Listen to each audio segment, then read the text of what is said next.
Right now, a manhunt is underway once again after a person of interest in the deadly shooting at Brown University was released overnight. The shooting killed 2 people and left 9 others injured. ABC's Nicole D'Antonio has the details as they continue looking for the actual shooter. Overnight, authorities in Providence releasing an individual who had been a person of interest in the deadly mass shooting at Brown University. I imagine that the Providence community feels a little bit more anxious right now than they did an hour ago. And I understand that. Police scouring the area for the shooter as students barricaded themselves in rooms and hid behind furniture and bookshelves. Providence police! Hands! The shooting happening during one of the busiest times of the school year as students were in the second day of final exams. One student telling ABC's Whit Johnson about the moment he heard the gunshots. He immediately saw me and I immediately saw him.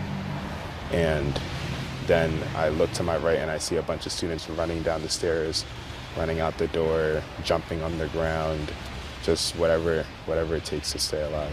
Across the campus, more than 400 law enforcement officers, including the FBI and ATF, swarming the scene.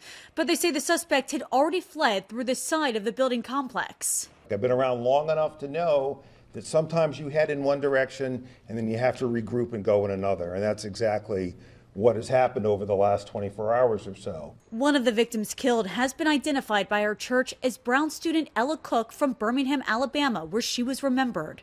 For those of you who knew her, who know her, she was just incredibly grounded and generous and faithful and bright light.